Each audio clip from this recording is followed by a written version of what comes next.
Sakyamuni Buddhaya. Namo Sakyamuni Buddhaya. Namo Sakyamuni Buddhaya.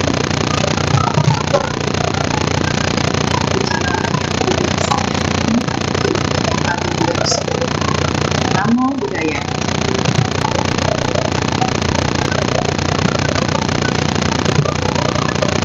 Selamat pagi Ibu-Bapak sekalian. Dia berita hadir bersama saya dan masalah ini maka dia tidak ada. Dan sebelumnya kita ini setelah kita doakan saudara-saudara kita yang baru saja bicara musibah di Myanmar, Thailand,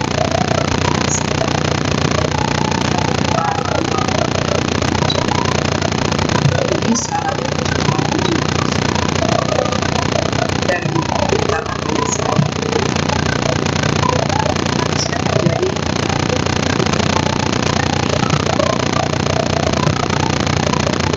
bacakan sudah kasih sayang diberikan kepada saudara-saudara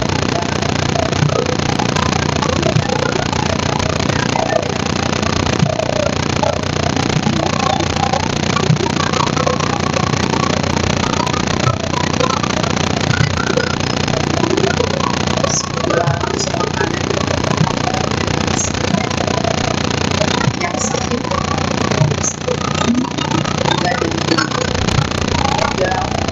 dan semoga tidak bebas dari penderitaan dan semoga seluruh kasih sayang dari seluruh dunia sudah mengalir mengingatkan penderitaan saudara-saudara bisa mengalir semoga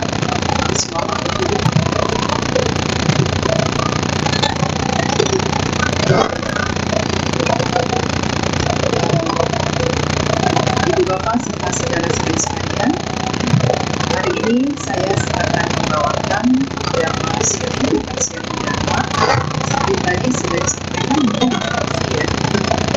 Videonya udah belum? Udah ya. Mengubah energi kebiasaan ya. Jadi saya akan sharing mengenai energi kebiasaan dan bagaimana cara kita mengubahnya. Nah, Ibu Bapak serta saudara-saudari sekalian, saya sering mendengar atau mendapatkan pertanyaan-pertanyaan ya, yang saya kategorikan termasuk pertanyaan klasik. Pertanyaan klasik apa di kalangan umat Buddha? Misalnya tentang bagaimana cara melepas kelekatan kepada khususnya kepada keluarga, ya, kepada anak, kepada pasangan, keluarga, anak terhadap orang tua dan sebagainya. Jadi bagi umat Buddha mungkin kata kelekatan itu sudah menjadi satu apa ya? Sudah ada ya di dalam pikiran masing-masingnya. Sudah terbiasa dengan istilah tersebut. Tapi bagaimana kemudian kita melepas kemelekatan itu? Kan katanya kemelekatan itu sumber dari penderitaan. Betul nggak sih? Betul nggak? Betul ya. Mau lepas dari penderitaan nggak? Maunya mau malu-malu. Ya. Nah itu pertanyaan klasik. Bagaimana kita? Kemudian ada juga pertanyaan klasik lainnya. Sungguh saya sudah melakukan banyak sekali perbuatan baik, tapi kok saya masih terus mengalami ketidakberuntungan, ya, jadi kesulitan, musibah, bencana dan sebagainya. Padahal saya rajin loh melakukan perbuatan baik, rajin pelihara, rajin dengar dharma, baca parita dan sebagainya. Jadi kemana perbuatan baik itu hasilnya gitu? Kalau saya tuh sekarang masih mengalami hal-hal seperti ini, gitu, ya. Nah kemudian juga bahkan sampai tidak sedikit terjadi kasus-kasus yang cukup membuat hati prihatin, yang miris. Karena apa? Karena orang ini bilang, sudah sejak ini saya tidak mau melakukan lagi perbuatan. Saya sudah rajin ini dan itu, dan saya hanya berdoa supaya keluarga saya begini, supaya keinginan saya tercapai ini. Tapi ternyata keinginan saya tidak tercapai. Jadi saya sudah tidak mau lagi berdoa. Mana hasilnya? Doa saya tidak tercapai. Ini mudah-mudahan di kalangan umat dan Masula sedikit atau tidak ada yang tapi ini terjadi. Saya mengalami keadaan ini merasa putus asa berbuat baik karena merasa hidup mereka tidak berubah menjadi baik. Dan kata Buddha, perbuatan baik akan menghasilkan hasil yang baik, perbuatan buruk menghasilkan hasil yang buruk. Tapi mana buktinya? Ya, bahasa. Nah, Bapak serta saudara-saudari sekalian, dharma yang Buddha ajarkan memang tidak mudah untuk apalagi untuk dilakukan. Tapi percayalah bahwa dharma itu yang akan membawa kita. Dharma itulah jalan satu-satunya yang bisa membuat kita terbebas dari penderitaan. Jadi tujuan Guru Agung kita membabarkan dharma adalah supaya kita dari sisi sini pindah ke sisi sini. Dalam bahasa yang populer bisa dibilang pergi ke pantai seberang. Kita ada di alam penderitaan, pindah ke alam bebas dari penderitaan. Itulah tujuan dari beberapa tujuan. Jadi apa yang terkandung dalam tujuan? Apa maknanya? Tidak lain adalah kita mau menggunakan dharma sebagai pedoman untuk mengubah apa? Mengubah dunia, mengubah orang lain,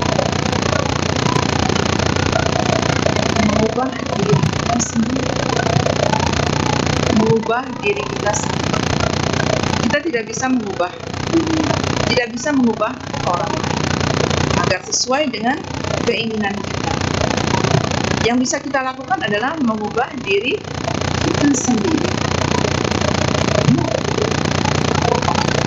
Kalau kita belajar lebih lanjut, sekarang kan kita kenal di dalam diri kita ada baik, buruk, gitu ya. Ada lagi jahat, ada kasih sayang dan sebagainya. Ada keadaan yang menguntungkan, merugikan dan sebagainya. Tapi kalau kita kemudian mau belajar lebih lanjut, lebih memahami dharma dan melatih diri, maka sebetulnya tidak ada yang dibilang keadaan baik atau keadaan buruk. Semua itu hanya tergantung kepada batin. Bagaimana batin kita melihat keadaan ini, makanya kita bilang, oh ini baik, ini buruk, ini merugikan, ini mau. Sebetulnya tidak ada dalam tataran duniawi. Dalam tataran duniawi ya ada yang baik.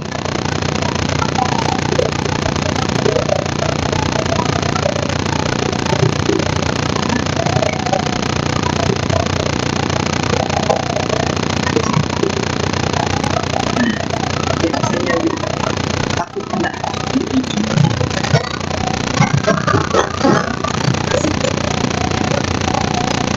Jadi dalam pandangan mata kita yang awam ini, ya, ada baik, ada buruk, ya, ada rugi, ada untung, ada beruntung, ada salah.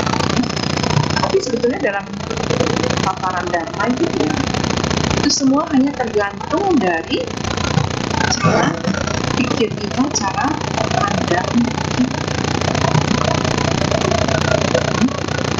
Nah, jadi dharma itu Buddha ajarkan kepada kita tidak lain supaya kita bisa mengubah diri kita dari pandangan-pandangan keliru, dari pandangan-pandangan yang membuat kita menderita menjadi pandangan-pandangan yang terbuka, yang positif, sehingga membuat kita bahagia.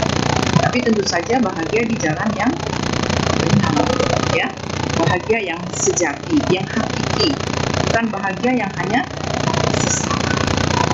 Mungkin Anda pergi karaoke 2-3 jam, 4 jam, bahagia tidak?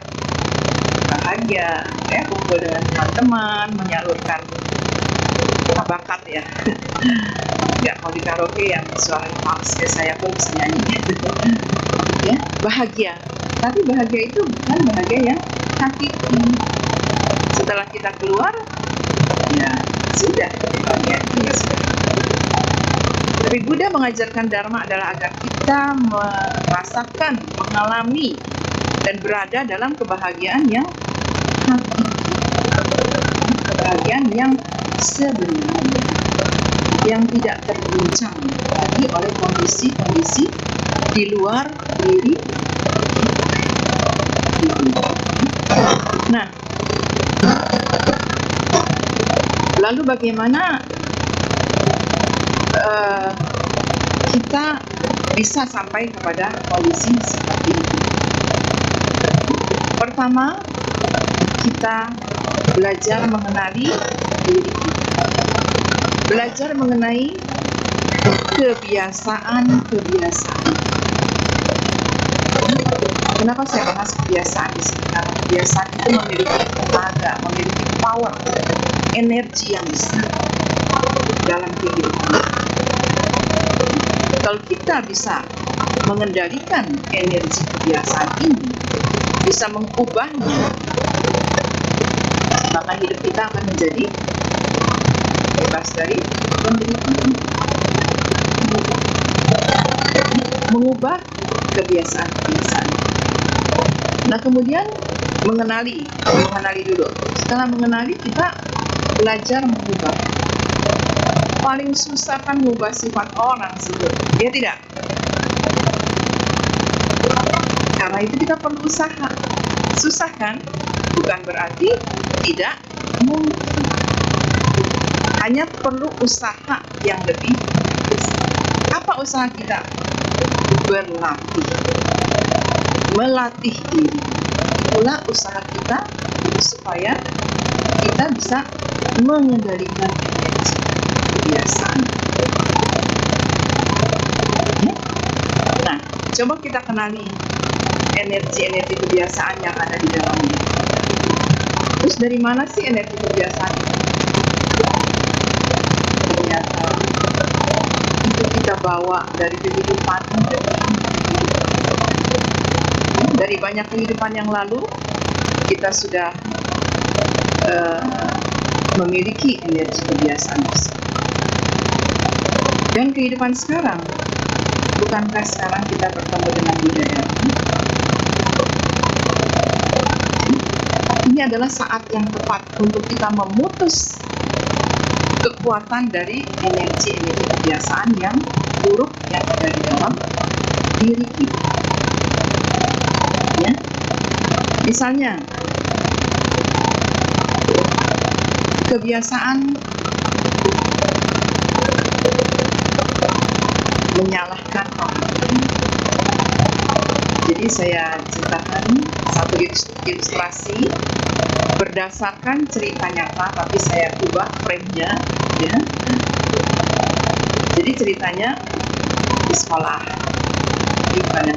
frame-nya bukan yang sebenarnya. Jadi ada satu waktu di mana anak-anak, murid-murid itu diharuskan menghadap kepala sekolah. Nah, untuk menghadap kepala sekolah itu harus berpakaian resmi, gitulah. Artinya lengkap, ya. Mereka kalau resminya itu pakai dasi, pakai jas, ya, jas murid sekolah. Nah, kemudian sesuai waktu yang ditetapkan, murid-murid kelas ini semuanya berbondong-bondong menuju ke kantor kepala sekolah untuk memenuhi. Semuanya udah siap dong, pakai dasi, pakai jas, rapi-rapi dan nah, sampai di depan kantor kepala sekolah, maksudnya ada satu murid ini memang pandai, ya, lebih termasuk yang pandai di kelasnya, termasuk yang menonjol, ya. Nah, dia tiba-tiba minta kepada temannya yang sudah berbaris itu, salah satu, dia bilang, pinjemin dulu dong jas kamu sama dasi kamu, saya punya ada di kelas, gitu kan. Terus saya lambat nih, udah waktunya, gitu kan, udah dipanggil kepala sekolah. Terus orang ini yang dimintain pinjam itu tidak memberikan. Emang ada di mana dasi dan jas? Kita di kelas, diambil saja. Nggak boleh, nanti nggak keburu, kamu pinjam saja, nanti habis saya menghadap, saya keluarkan, ya baru kamu pakai, gitu ya. Yang mau dipinjamnya ini berkeras tidak mau. Terus yang meminjam ini marah, merasa keluarkan, marah, pinjam gitu aja nggak bisa, pelit, sebagainya. Akhirnya mau tidak mau dia lari ke kelas mengambil dia punya sendiri. Nah, itu cerita yang pertama. Kebiasaan kita untuk menyalahkan orang lain. Sebetulnya dalam cerita ini siapa yang salah? Dia sendiri. Udah tahu jam sekian harus ketemu pada FC. Udah tahu harus dress code-nya seperti apa. Bisa-bisanya alasan ketinggalan di kelas. Jadi sesuatu yang tidak seharusnya, alasan yang tidak pada tempatnya. Kemudian mau pinjam orang lain dan menyalahkan orang lain tersebut tidak bersedia meminjam. Yang keluar adalah kamu begini, menyalahkan orang. Siapa di sini yang tidak pernah menyalahkan orang? Dalam kehidupan keluarga, suami istri, emang suami saya tuh begini. Suami bilang, iya istri saya begini. Selalu yang disebut pertama adalah pasangannya, bukan dirinya sendiri. Demikian juga hubungan dengan orang tua. Mama saya ketinggalan zaman, nggak ngerti kemajuan zaman, begini, ini larang, itu larang, dan sebagainya. Itu yang pertama muncul dalam benak. Itu bukan terjadi begitu saja. Itu menjadi satu kebiasaan yang terus-menerus. Kalau kita tidak menyadari, maka itu akan berlangsung terus sampai kapan. Tapi untungnya kita ini sudah bertemu dengan Tuhan. Jadi kita punya kesempatan, kita punya alat yang canggih untuk memutus kebiasaan. Siapa di sini yang senang disalahkan? Nggak ada kan? Tapi kenapa kok kita maunya nyalahin orang lain? Sedangkan kita sendiri tidak mau disalahkan. Siapa yang senangnya maki-maki orang? Siapa yang senang dimaki-maki? Kenapa sih kita melakukan sesuatu yang kita sendiri tidak sukai dan tidak ingin orang lain lakukan kepada kita? Tetapi kita lakukan pada orang lain. Emosi suku lupa, tak terkendali. Itu semua bisa terjadi karena itu kebiasaan menyalahkan orang. Kebiasaan yang juga dibentuk salah satunya oleh sedikit banyak oleh lingkungan juga. Ya. Ini ada satu cerita aku nggak tahu. Ada seorang anak kecil usia SD lah ya, kelas 5, kelas 4 kemudian dari 10-11 tahun. Diajak oleh orang tuanya untuk mengikuti retret, ya, di retret pelatihan anak-anak. Dari awal ini anak sudah nolak gitu ya, ngapain di sana, nanti saya mau di rumah aja main game, nonton TV dan sebagainya. Nanti di tempat sana ada TV nggak? Mama papanya dia nggak ada. Latihan, kamu nanti ketemu teman banyak di sana, bermain lah, inilah itu. Nggak mau kalau ada TV. Tapi apa boleh buat, dijinjing sama orang tuanya, akhirnya sampai ke tempat pelatihan oleh para pembimbing. Diajak dong anak-anak semuanya. Anak ini tetap, saya nggak mau ikut, berkeras, karena kata mama saya kan nggak ada TV, ya saya maunya nonton. Pembimbingnya bilang memang tidak ada TV, tapi gini dah, janji ya, kamu tinggal dulu di sini untuk 1 jam saja. Gak usah sampai setengah hari, 3 hari, seminggu, 1 jam aja ya. Coba dulu ya, bujuk seperti itu.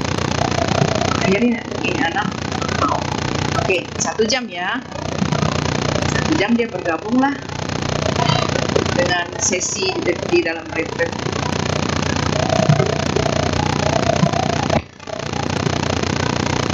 Kemudian di dalam retret kan banyak teman-teman kan seusia dia dan sebagainya dari berbagai penjuru gitu, maksudnya dari daerah-daerah mana, dari tempat tinggal yang berbeda, sekolah yang berbeda dan sebagainya. 1 jam itu mereka dikasih pengarahan dan sebagainya, diajak bermain, berkenalan sama-sama. Akhirnya 1 jam lewat. Gak terasa tuh, dia gak berasa itu 1 jam. Lupa, 2 jam, 3 jam sesi itu berakhir. Setelah selesai sesinya 3 jam, terus ditanya, gimana, kamu mau pulang atau mau tinggal sini? Ya, saya mau tinggal. Gitu ya, saya mau tinggal. Dan akhirnya apa yang terjadi? Retret itu 3 minggu, ibu bapak. 3 minggu dan anak itu bisa berdiam selama 3 minggu mengikuti retret sampai selesai. Kebiasaan nonton TV tidak bisa dihilangkan. Tapi ketika dia sampai kepada satu lingkungan di mana lingkungan itu banyak melakukan interaksi satu sama lain, ya, berteman dan sebagainya, berkenalan, permainan, akhirnya dia lupa kepada keinginannya untuk nonton TV. Kebiasaannya untuk selalu nonton TV setiap hari. Dia bisa mengubah kebiasaannya, ya. Kemudian ada cerita lagi. Ini terjadi di zaman Guru Agung Buddha. Kalau ada salah sedikit, saya mohon maaf kalau dikoreksi. Jadi saat itu Guru Buddha sedang berkhotbah di satu tempat. Kemudian itu banyak ya yang hadir dari berbagai penjuru hadir mendengarkan khotbah Guru Buddha. Namun ada beberapa orang, 4 atau 5 orang, saya lupa 4 atau 5 orang, yang sikapnya itu menarik perhatian lah, menarik perhatian bagi yang Arya Ananda saya. Beliau kan adalah Dayaka, ya, Dayaka dari India. Ketika Guru Buddha berkhotbah, Arya Ananda juga turut memantau situasi.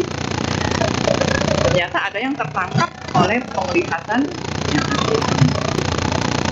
Kemudian di akhir khotbah, yang Arya Ananda bertanya, Guru, saya lihat tadi di antara sekian banyak orang yang mendengarkan khotbah Guru, saya menangkap ada 5 orang yang sikapnya menimbulkan tanda tanya nih di dalam hati saya. Mohon Guru jelaskanlah gitu ya, kenapa sih? Gitu. Ada satu orang yang ketika mendengarkan Buddha berkhotbah, kan Buddha berkhotbahnya nggak di gedung ini ya, di alam terbuka, ya, wiharanya terbuka, ya. Jadi dia duduk di samping pohon, gitu ya, orang ini. Selama Buddha khotbah 1 jam, mungkin dia 45 menit tuh dia pegang-pegang pohon, lihat ke atas, goyang-goyang pohon. Itu saja yang dia lakukan selama khotbah.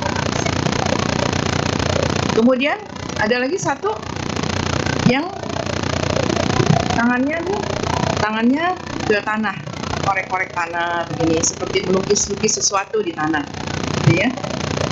Terus saja begini, sibuk. Ada lagi yang tidur, ya, ada lagi yang tidur sepanjang khotbah tidur. Kemudian itu yang berapa? 3, bagus tidak tidur. Yang ketiga, yang keempat melihat ke atas, melihat ke langit, ya, melihat ke langit.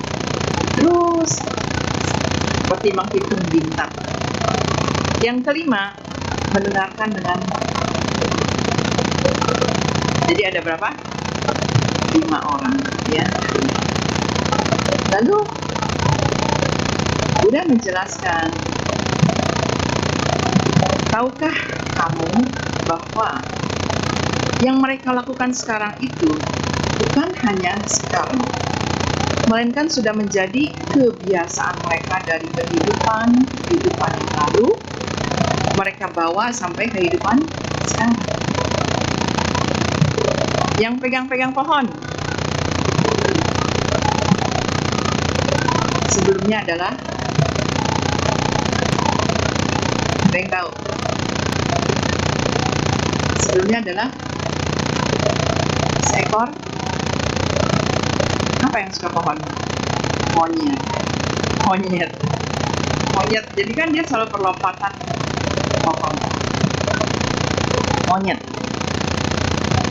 Bagi dia pohon itu kan dunia dia dong, ya kan? Biasa sebagai monyet.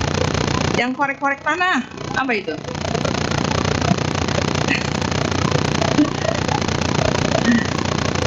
Banyak ya binatang yang korek-korek tanah, cacing tanah. Jadi dia memang tinggal di tanah, ya, tanah itu adalah dunia. Kemudian apa lagi tuh? Baru 2. Yang ketiga, tidur. Babi. Perasaan babi nggak tukang tidur juga ya. Maaf yang sio babi. Ular.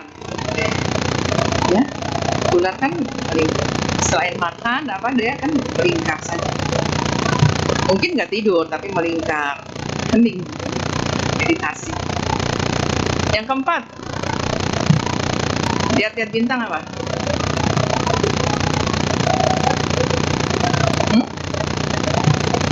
Apa kira-kira? Burung? Bukan, dia bisa ahli perbintangan. Lihat ya. Yang kelima, yang terakhir dengan tekun.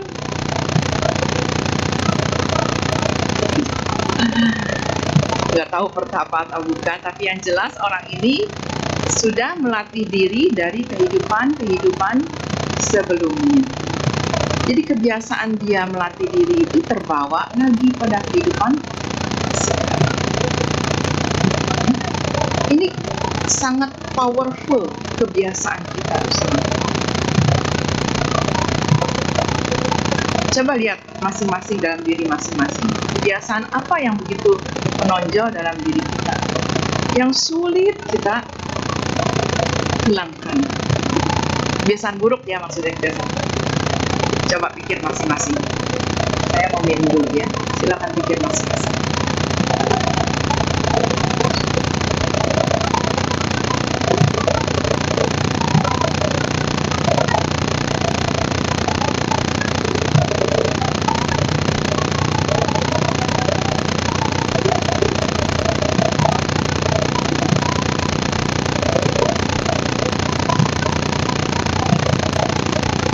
Sudah? Ada yang mau bersedia bicara di depan saudara-saudara yang lain? Ada? Saya kasih hadiah. Hah? Kenapa? Tidur aja. Ya. Nah, ada lagi kebiasaan juga yang siapa yang habis makan gosok gigi? Gak ada. Kata dokter gigi, habis makan harus gosok gigi, ya kan? Mungkin mula-mula kita disuruh gosok gigi, aduh, pas repot amat, gitu ya. Gosok. Tapi ketika kita sudah terbiasa, kemudian kita makan tidak gosok gigi, ada sesuatu yang hilang. Kita sudah terbiasa. Jadi artinya kebiasaan itu bisa dibangun, bisa kita ciptakan, kita bangun, kita mulai. Kalau kebiasaan bisa dibangun, bisa dimulai, bisa diciptakan, berarti juga bisa dihilangkan. Siapa yang punya kebiasaan setiap pagi duduk 5-10 menit, setengah jam bermeditasi? Adakah? Malam?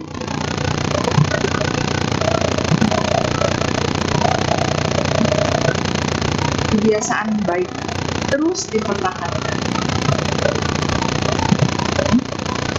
Nah, kemudian bagaimana kita tadi mengubah kebiasaan-kebiasaan ini yang ternyata memiliki kekuatan begitu hebat? Coba perhatikan, hampir semua aktivitas kita itu adalah berdasarkan kebiasaan.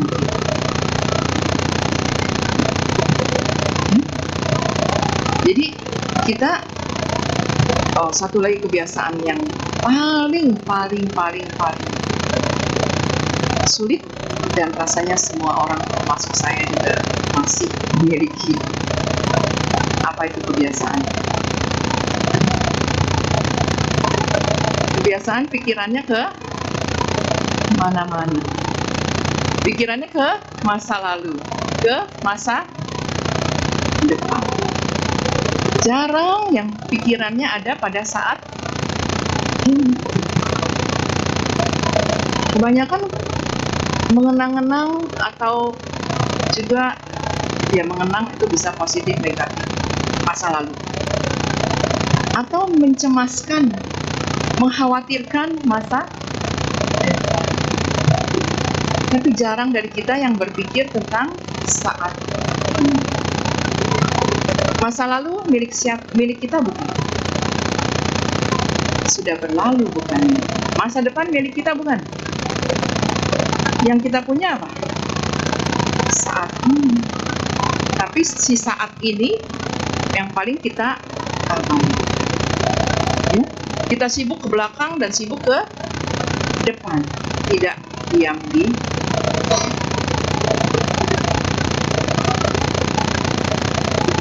Nah, itu kebiasaan yang ya hampir semua orang lah ya, kecuali mereka yang sudah melatih diri dengan sangat tekun dan sangat mumpuni, mungkin sudah bebas dari pikiran tentang masa lalu dan masa depan. Tapi kita semua bisa melatih ya, untuk berdiam di masa depan. Nah, oke. Tadi kan kita bagaimana caranya supaya kita bisa mengubah kebiasaan-kebiasaan kita.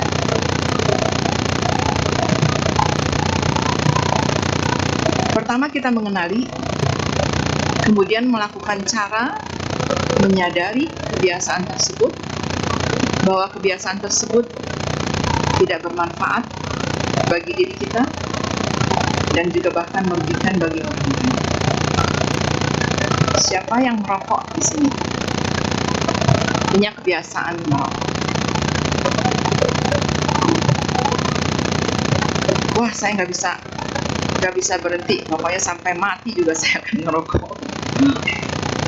Suatu saat karena punya kesempatan dan ada juga dukungan karma baik orang ini, kemudian bisa mendaftar ikut retret meditasi 10 hari.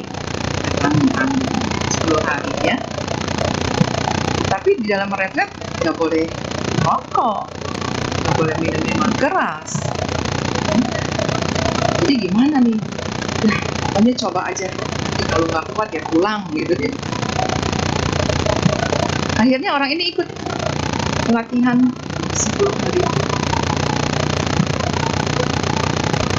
Sama seperti cerita tadi, anak kecil yang ikut retret, anak kecil yang suka nonton TV ikut retret. Dia bisa menghilangkan kebiasaannya karena masuk ke lingkungan yang baru. Begitu juga dengan orang.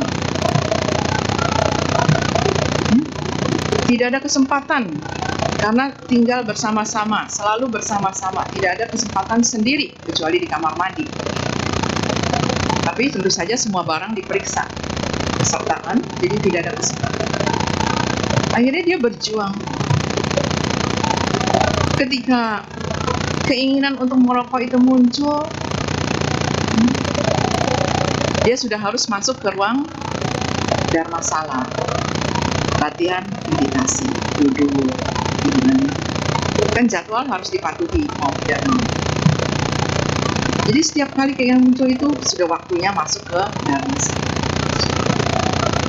Di dalam dia ikuti petunjuk-petunjuk dari guru, mengikuti menjalankan. Akhirnya setelah 10 hari dia merasa tidak ada lagi keinginan untuk merokok. Dan bahkan ketika pulang ke rumah mencium asap rokok pun dia sudah sulit. Ya, ada orang lain merokok dan dia mencium bau asap rokok itu, dia sudah merasa tidak nyaman. Itu perokok yang sudah bertahun-tahun melatih diri bisa. Apa yang dilatih dalam retret? Menyadari keinginan yang timbul. Merokok, minum keras.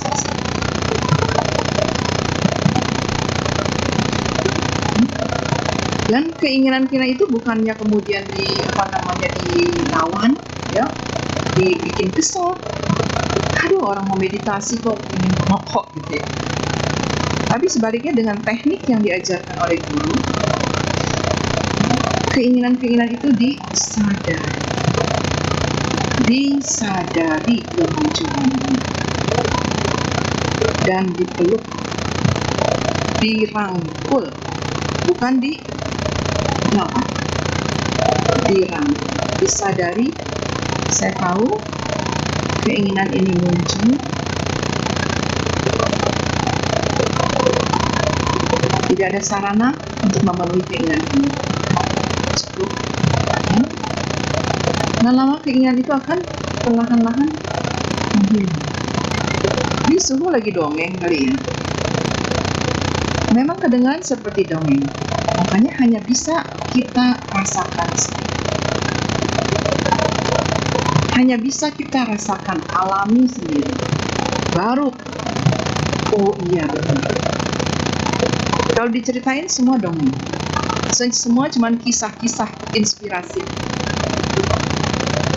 Makanya kita dalam Buddha Dharma, kita harus mempraktekkan, mengalami. Baru kita tahu indahnya Dharma. Baru kita tahu manisnya madu Dharma. Baru kita tahu betapa Dharma bisa membawa kita dari tempat ini ke pantai seberang. Bebas dari dunia. Harus dialami sendiri. Ya? Jadi kita mengenali, kemudian kita merangkul, menyadari, ya saya mengerti kamu muncul, tapi saya tidak akan mewujudkan keinginan kamu, gitu ya. Tidak terjadi. Nah, kemudian kebiasaan tadi yang berpikir tentang masa lalu dan masa depan. Siapa di sini yang ikut program meditasi? Di wihara ini ada ya meditasi. Siapa yang ikut? Tidak ada. Yang di rumah?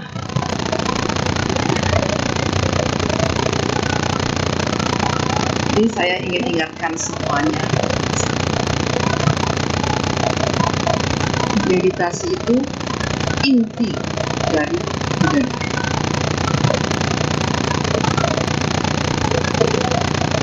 Jadi dengan meditasi kita bisa betul-betul mengalami apa yang saya tadi katakan, mengalami Dharma yang sesuai.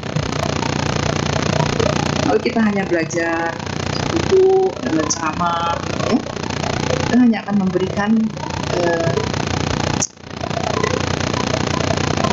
ide, inspirasi, pedoman juga ya dalam keseharian.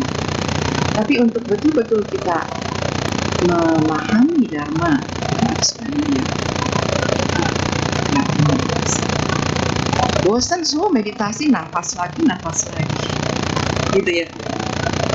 Yang diperhatiin nafas. Saya kan setiap saat bernafas. Betul, setiap saat kita bernafas. Tapi apakah kita sudah bernafas dengan penuh kesadaran? Nanti kita sadar-sadarnya bernafas kalau sudah di ICU. Baru sadar. Mau tarik nafas saja nggak bisa. Sekarang dalam keseharian kita tidak menyadari. Padahal perhatian pada nafas ini merupakan satu cara, satu alat yang sangat mumpuni bagi kita. Untuk tadi kemana?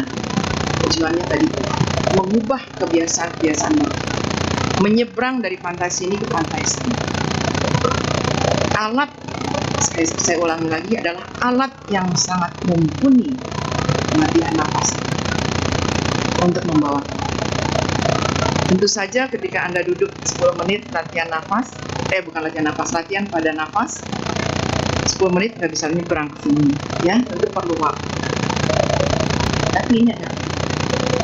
Dan Ibu Bapak serta saudara sekalian, tetangga kita kiri kanan sudah sibuk bermeditasi. Anda bisa lihat di YouTube, banyak sekali bermunculan guru-guru meditasi yang bukan dari kalangan pengikutnya juga sama. Kita yang umat Buddha, Jokowi, itu adalah karma. Saya selalu mengatakan ini, itu adalah karma. Tapi yang pakai orang lain. Kita pajang aja di rumah.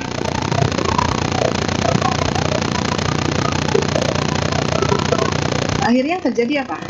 Kita mengaku umat Buddha, rajin ke wihara, dengar Dharma, belajar Dharma, baca Pahit. Tapi hidup kita dipenuhi oleh ketidakpuasan. ya kan? Kita kesal, marah, kita tidak punya relasi yang baik dengan keluarga, dengan teman-teman, dan sebagainya. Jadi di mana dharma itu berperan bagi hidup? Nah, membangun relasi dengan keluarga, dengan orang lain, itu juga tidak bisa terjadi begitu saja seperti itu. Itu semuanya perlu latihan, membiasakan diri. Membiasakan diri untuk apa? Supaya kita punya banyak teman. Kalau muka kita ditekuk 8 setiap saat gimana? Ya, tersenyum. Itu alat yang paling murah, nggak usah pinjam bank. Tersenyum, mulut kita, ya, kita bisa lakukan. Tersenyum, nomor 1, siapa yang mendapatkan manfaat? Diri sendiri. Ketika kita tersenyum, kita merasa lega, ringan, bebas, dan gak usah pakai skincare. Ibu-ibu, banyak senyum aja, karena senyum itu mengolahragakan otot-otot halus di wajah kita.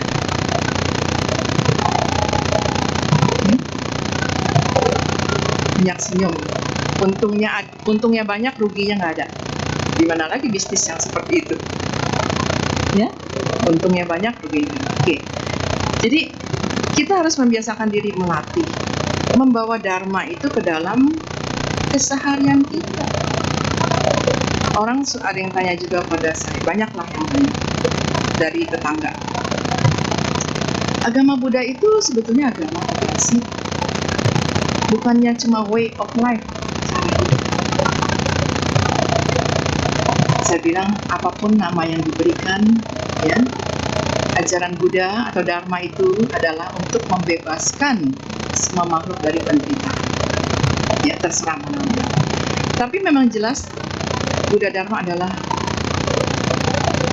salah satunya adalah way of life, cara hidup. Kalau Buddha Dharma cuma kita taruh di perpustakaan, taruh di altar, moyong, nggak ada guna. Dan Buddha tidak inginkan itu. Buddha mengajarkan Dharma menginginkan supaya kita bisa menggunakan di Dharma ini. Dharma ini digunakan, bukannya diajar. Bagaimana cara kita berinteraksi dengan pasangan kita, dengan orang tua kita, dengan anak kita, dengan ipar, mertua, tetangga. Itu mencerminkan apakah Anda menggunakan Dharma tidak di dalam kehidupan Anda. Kalau Anda selalu menyalahkan orang lain kayak tadi gitu ya, padahal jelas-jelas, tapi selalu telunjuknya begini. Ya, kita bisa dengan, bukan memvonis ya, tapi kita bisa memahami ya, dia tidak menggunakan Dharma, belum menggunakan Dharma sebagai kalau kita mendahulukan kepentingan orang lain daripada kepentingan kita, itu juga adalah cara-cara Dharma. Bagaimana kita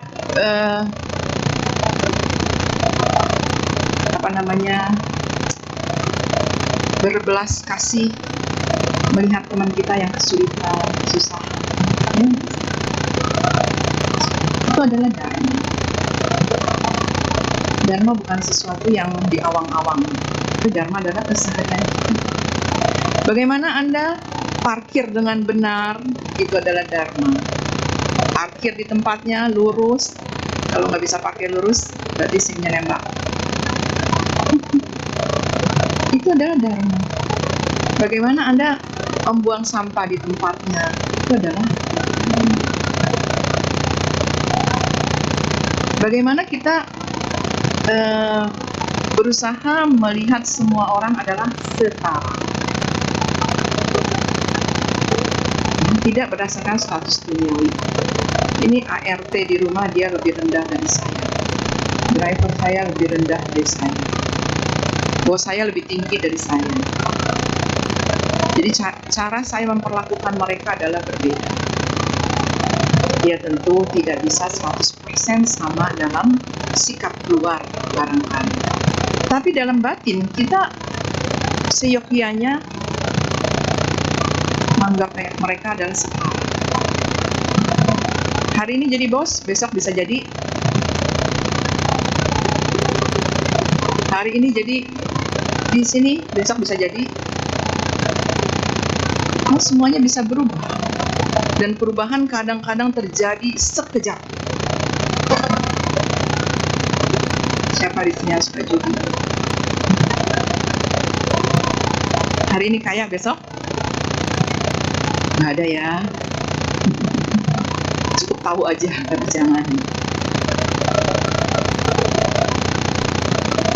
Ya, perubahan bisa terjadi begitu saja. Dan lagi, kita dalam agama Buddha percaya bahwa semua orang memiliki, bahkan bukan orang tapi makhluk, memiliki benih Buddha, bodhicitta, benih pencahayaan. Jadi artinya apa? Artinya kita semua satu saat akan mencapai bodhi, kecerahan. Jadi apa bedanya saya dengan Anda? Apa bedanya dia dengan dia? Semua sama-sama calon Buddha. Semua adalah calon Buddha, memiliki benih yang sama. Bedanya tinggal yang satu menyirami, kasih pupuk, merawat, kasih sinar matahari. Yang lain ditaruh dalam gudang benihnya, ya, nggak tumbuh. Dia akan tumbuh aja. Nah, jadi saya akan mengajak saudara untuk latihan sebentar, latihan untuk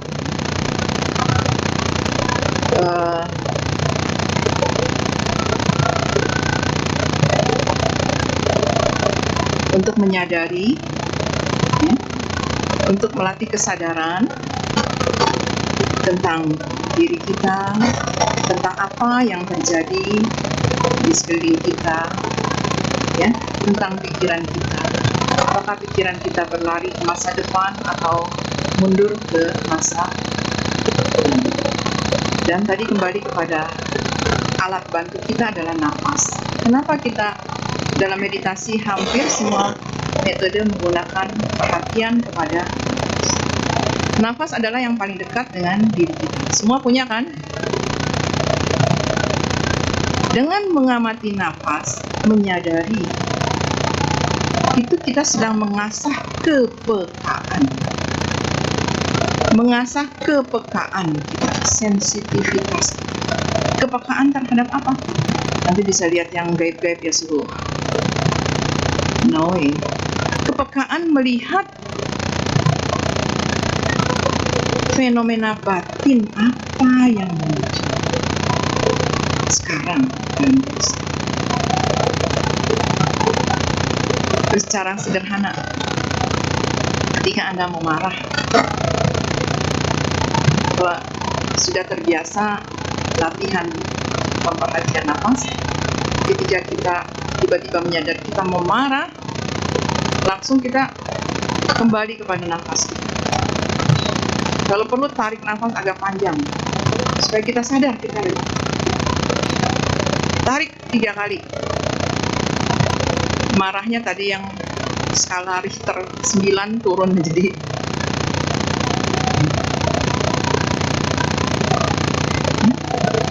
ini sesuatu yang real, sesuatu yang nyata. Alat yang sangat mudah bisa kita gunakan dalam keseharian. Ketika Anda mengalami satu kesulitan dan sebagainya, galau, cemas, khawatir, kembali perhatian kepada nafas. itu akan sangat membantu. Tapi kuncinya yaitu kita harus terus sering bernafas. Sering-sering kembali kepada nafas, perhatian kepada nafas. Coba dalam keadaan begini, siapa yang sadar bernafas? Enggak kan? Tapi dalam latihan kita akan sadar, oh iya, ada udara yang masuk dari melalui hidung saya, kemudian ada udara yang keluar. Itu kita bisa merasakan, kita bisa peka akan itu. Tapi dalam keadaan biasa, dan latihan perhatian pada nafas ini bisa kita lakukan di mana saja, ya, di mana saja. Anda sedang menunggu bis, menunggu kereta, sedang nunggu antrian keluar dan sebagainya, bisa, ya. Jadi sebagai penutup, saya ingin mengajak Anda semua untuk berlatih sejenak. Jangan stres, tenang aja. Ini sesuatu yang menyenangkan. Meditasi adalah sesuatu yang menyenangkan, membahagiakan. Lupakan pendapat orang meditasi itu bikin kesemutan, kaki sakit, bete. Bohong itu. Meditasi adalah sesuatu yang menyenangkan. Ya? Dan kunci kita kepada nafas, kemudian kita kepada apa yang terjadi saat ini, di sini, ya. Boleh minta tolong ditayangkan dulu ini gatanya, ada operator. Kebaca nggak dari belakang? Ini adalah gata. Gata itu adalah syair untuk membantu kita, menginspirasi, memotivasi kita agar kita, tubuh jasmani, pikiran kita hadir saat ini. I have arrived, I am home. Saya sudah tiba di rumah. I am home. Saya di rumah. Ya, terus apa lagi? I am solid. Di bawah ada bahasa Indonesianya, ya. Saya solid. Solid itu artinya kokoh. I'm free, ya, bebas. In the ultimate idea. Jadi saya berdiam di dalam keheningan. Sulit ditranslate. Saya berdiam dalam keheningan dalam saat ini. Diam, hening, saat ini. Ini satu kata yang memotivasi kita. Oke? Silakan duduk, maju sedikit duduknya, jangan bersandar. Itu yang bagian belakang bisa nggak? Bisa, ya. Jangan bersandar supaya kakinya jejak di lantai, enak. Tangan boleh bersikap teratai, boleh taruh di akuan.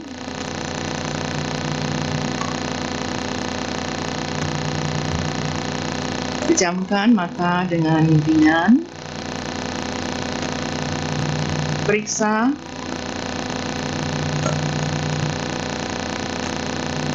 tubuh Anda dari kepala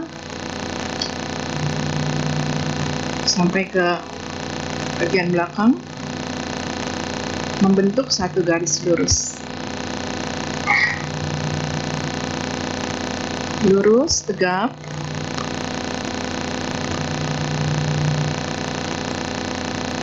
Tapi tidak tegang, rileks.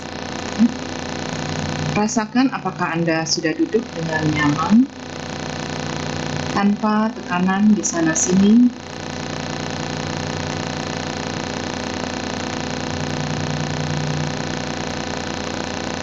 Mulailah menarik nafas panjang dan dalam.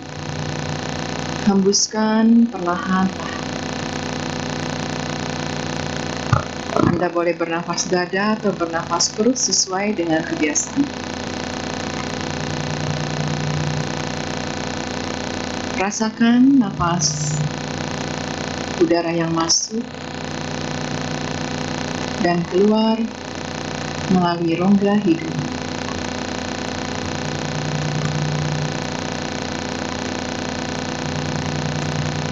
Setelah beberapa kali, biarkan tubuh ini bernafas dengan alami, tanpa kita ikut campur, menarik, atau menghembuskan.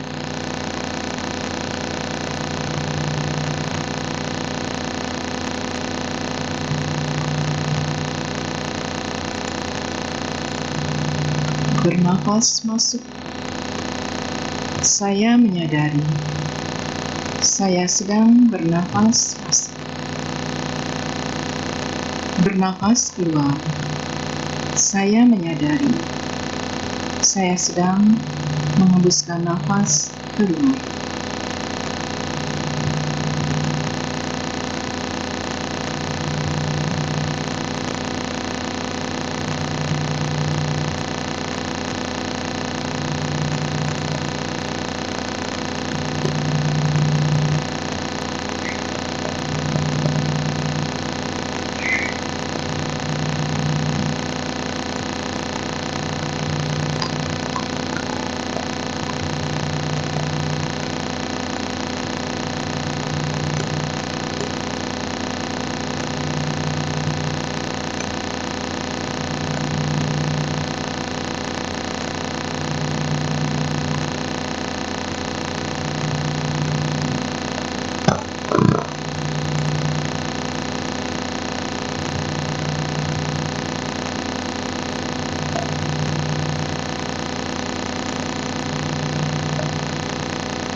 Bernafas masuk.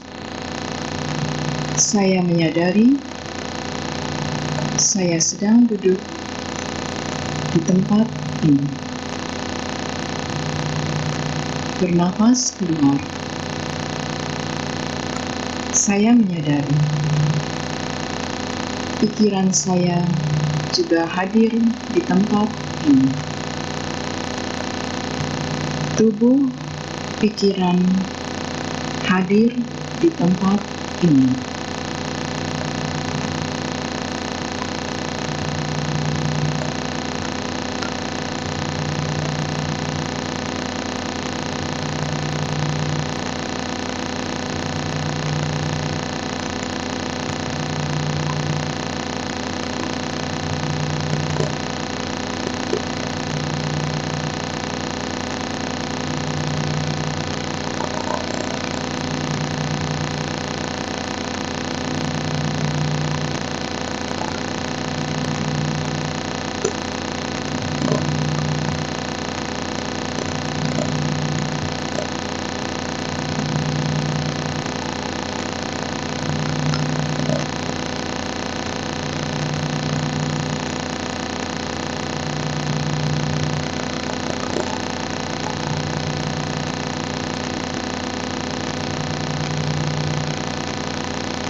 Bernafas masuk.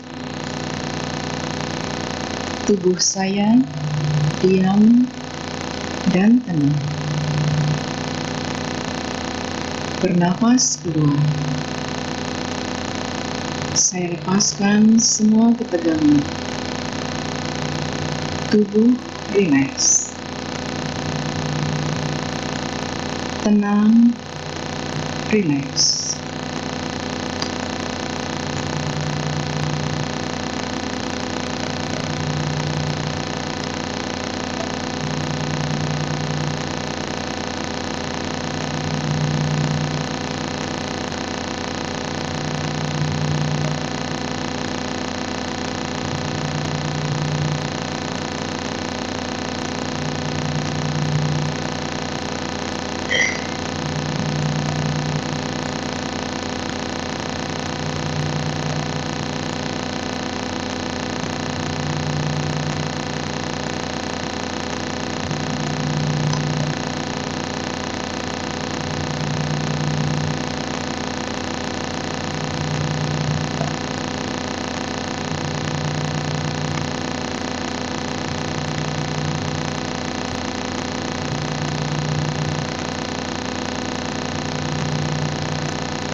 Bernafas masuk, bernafas keluar. Saya tersenyum. Relax. Tersenyum. Relax.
Bernafas masuk,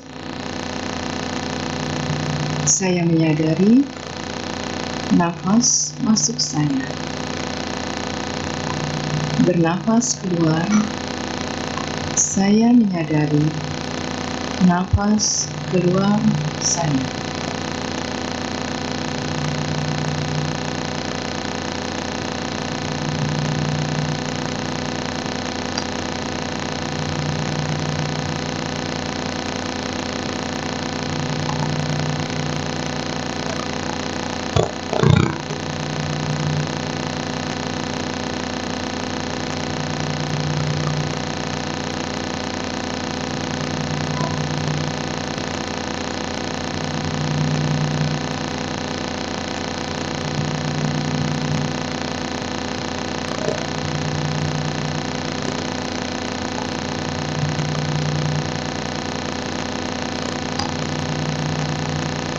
Tarik nafas panjang dan dalam, hembuskan perlahan-lahan, buka mata perlahan, gerakan kaki tangan Anda, kembali ke posisi duduk semula.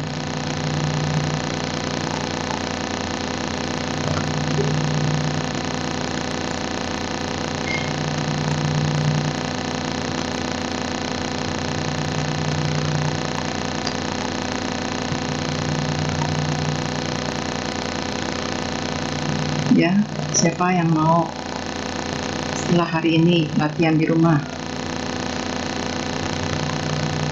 Pedomannya banyak, di YouTube juga ada.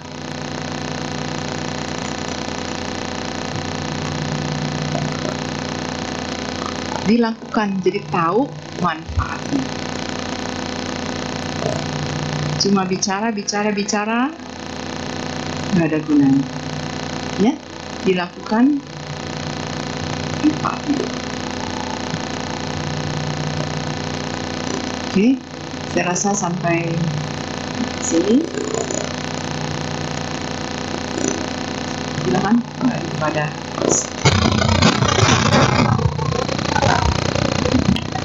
Masih ada beberapa waktu untuk diisi dengan tanya jawab. Tanya jawab bisa dilakukan dengan dua cara, yaitu bertanya secara langsung atau dengan pertanyaan secara tertulis yang dikirim ke WhatsApp admin Wihara Pita Masuka di nomor 0811 9921 098. Sambil menunggu pertanyaan masuk, mari kita buka kembali buku kebaktian kita untuk menyanyikan sebuah lagu. Kepada petugas kami persilahkan.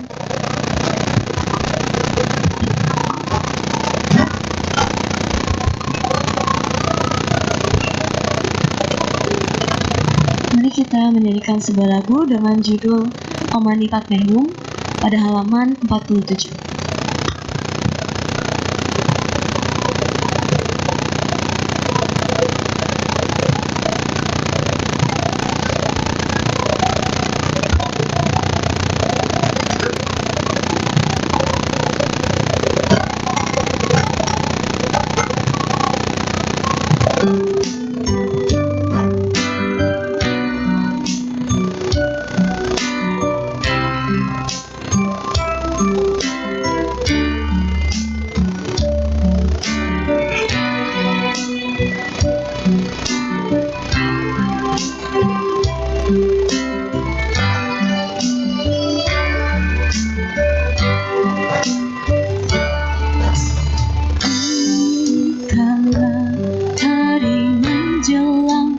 remaja, hari mulai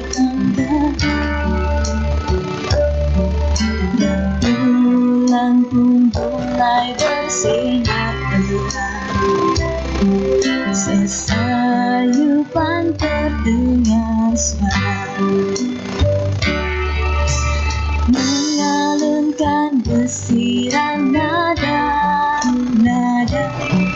berdendang sukacita bagi batin mensucikan menjadi damai tenangkan hati manusia. Tenangkan perbuatan, tenangkan ucapan pikiran, tenang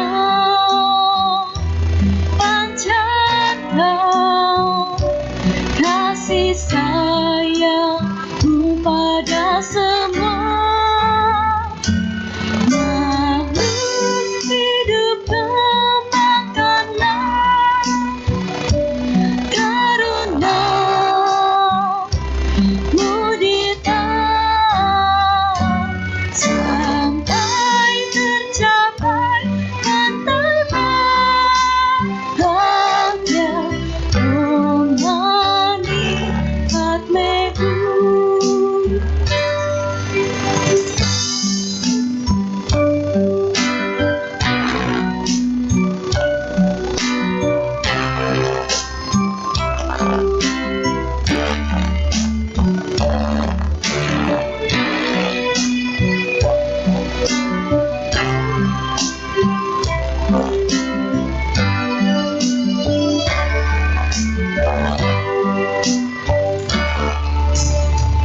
Mengalunkan desiran nada rendang sukacita bagi batin mensucikan menjadi damai tenangkan hati manusia. Tenangkan perbuatan, tenangkan ucapan pikiran, tenang panjatkan kasih sayangmu pada semua makhluk hidup. Tenangkanlah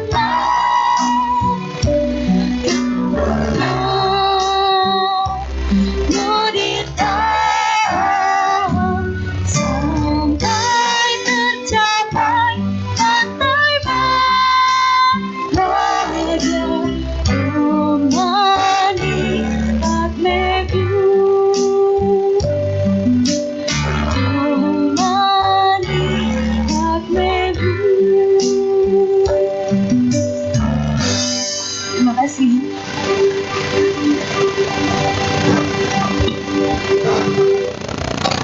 Kini tiba saatnya untuk sesi tanya jawab. Apakah ada yang ingin bertanya secara langsung?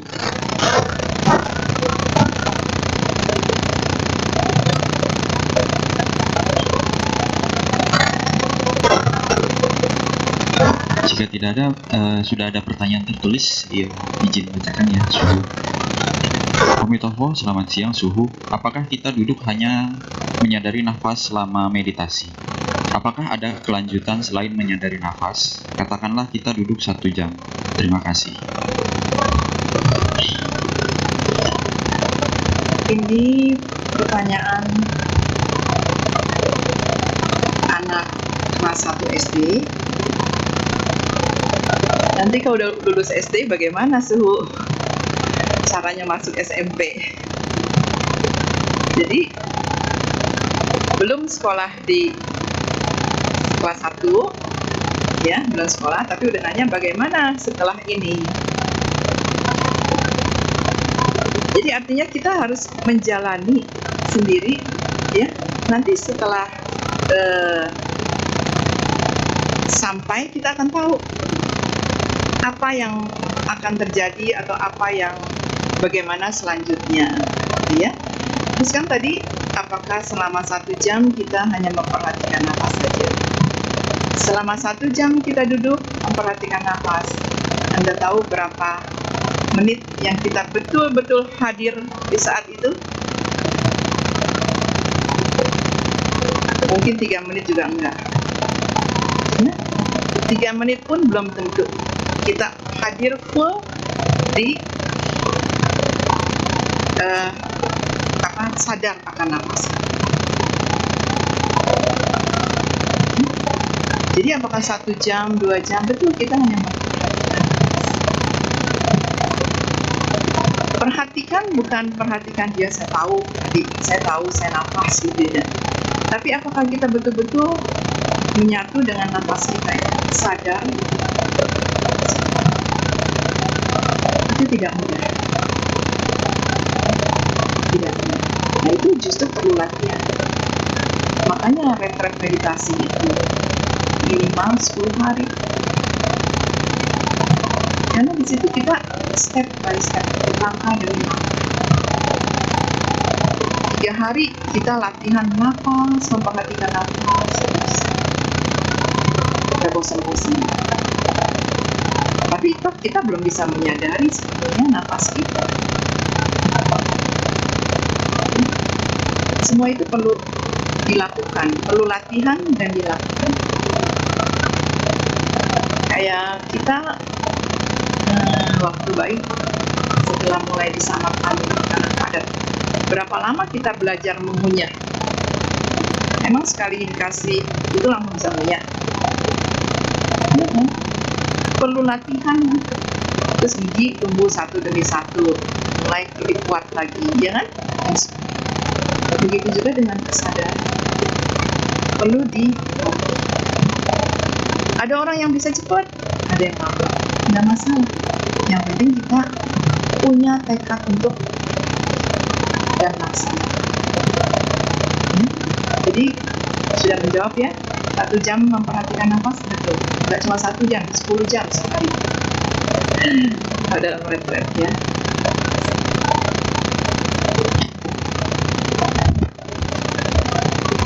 Kemudian pertanyaan berikutnya, Namo Buddhaya Suhu, apakah dengan praktek meditasi kita sudah sekaligus melaksanakan dana dan sila? Kemudian yang kedua, apakah boleh melaksanakan meditasi dengan objek lain seperti jasmani atau kaya nupasana? Saya jawab pertanyaan yang kedua dulu. Boleh. Metode objek meditasi itu banyak. Okay? Silakan cari yang lebih cocok untuk Anda. Tapi nafas itu direkomendasikan karena yaitu ada di dalam diri kita sendiri, ya, paling dekat sesuatu yang ada dalam diri kita. Yang pertama apa tadi pertanyaannya?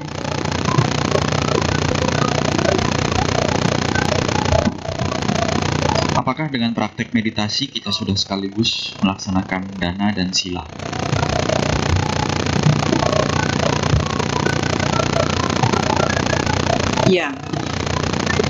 Iya, tapi tidak cukup, belum cukup. Dengan bermeditasi kita berdana. Apa yang kita dana? Keheningan, ketenangan. Kalau kita tenang, kita berada dalam kedamaian, itu akan dengan sendirinya memancar keluar dari diri kita. Gak usah bicara meditator, bicara orang yang lagi marah sama orang yang lagi senang. Bisa kita bedakan kan? Ketika orang lagi marah penuh, kita mau nggak deket-deket? Dia sedang berdana benih-benih negatif sama kita, benih kemarahan.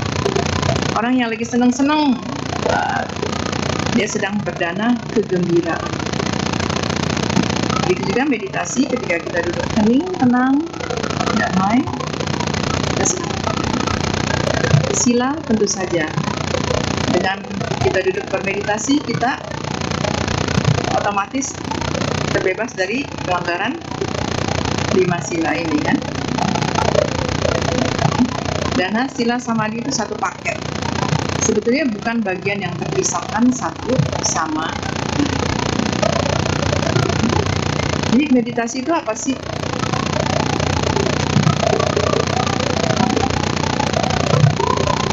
Meditasi itu adalah kesadaran. Nah, guru agung kita siapa? Buddha. Apa arti kata Buddha? Yang sudah yang sadar. Guru kita adalah yang sadar. Kita muridnya juga menuju kepada yang sadar. Jadi tujuan meditasi adalah menuju kepada kesadaran. Menuju kepada Buddha yang sadar.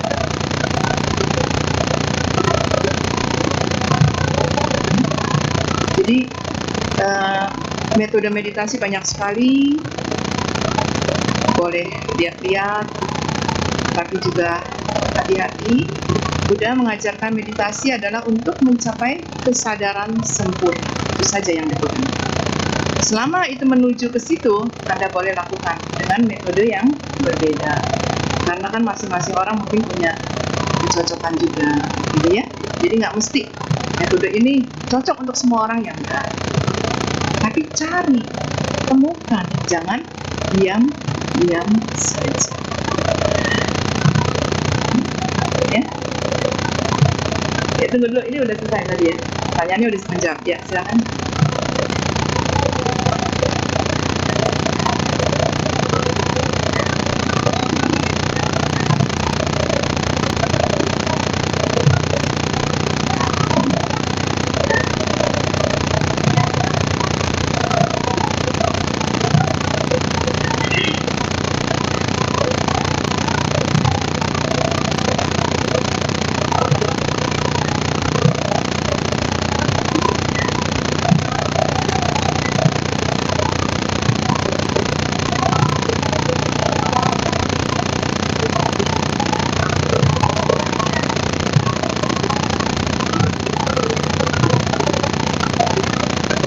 That's fine.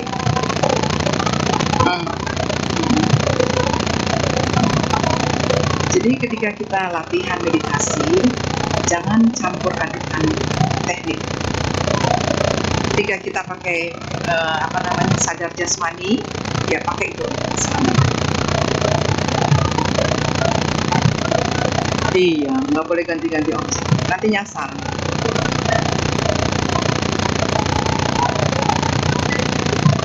Iya.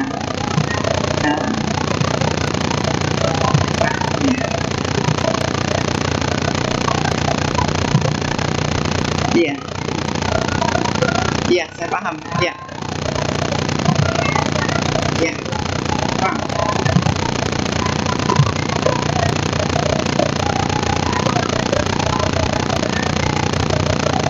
Iya. Iya. Iya, baik. Makanya meditasi itu bertahap. Tadi makanya setelah 1 jam nafas terus, apa selanjutnya? Lakukan dulu 1 jamnya ini, ya kan?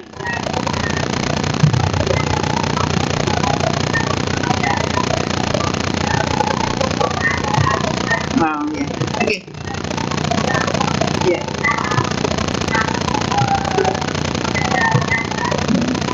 Nggak apa-apa. Jadi kan masih bukan boleh. Maksudnya gini, kan masing-masing mungkin di antara Anda semua ada yang pernah belajar teknik ini, teknik itu, ya. Yang tadi saya ajak latihan, ya anggap aja mencicipi satu teknik baru. Udah itu aja. Tapi kalau kita benar-benar berlatih, ya ingat jangan mencampur adukan teknik. Kita pakai teknik ini aja pada saat itu. Ya? Iya.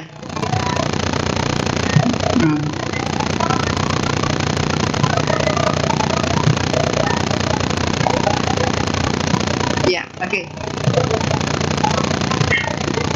Ya, oke, terima kasih.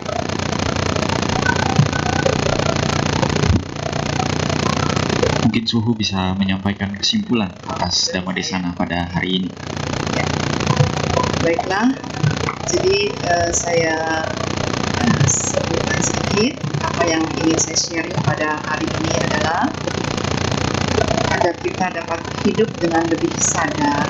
Ya. Sadar berarti kita mengenali diri kita, mengenali unsur-unsur apa yang membuat kita menderita, membuat kita bahagia.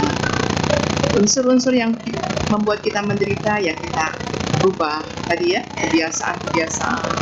Unsur yang membuat kita bahagia kita pupuk dan kita tingkatkan. Ya. Jadi intinya adalah hidup dengan sadar, dan itu semua perlu dilakukan.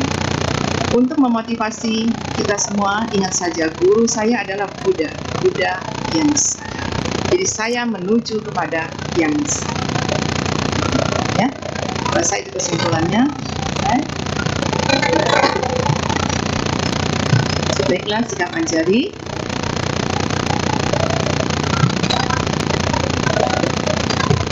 Hadiata Om Gati-Gati Paragati Parasanggati Buddhiswa. Hadiata Om Gati-Gati Paragati Parasanggati Buddhiswa. Hadiata Om Gati-Gati Paragati Parasanggati Buddhiswa. Semoga dengan kebajikan yang Ibu Bapa semua lakukan pada pagi hari ini, melaksanakan kebaktian, mendengarkan dharma, bermeditasi, berdana, dan lain sebagainya. Semoga membuahkan kesehatan, panjang usia, kesejahteraan, kebahagiaan, keharmonisan. Semoga kita semua dapat terus bertekad, mengembangkan kesadaran, melatih diri di jalan dharma yang sejati, demi kebahagiaan semua makhluk. Marilah kita limpahkan jasa dari kebajikan pada pagi hari ini kepada orang tua, para leluhur, keluarga, para guru, teman-teman, dan semua makhluk yang ada di tempat ini serta di dunia.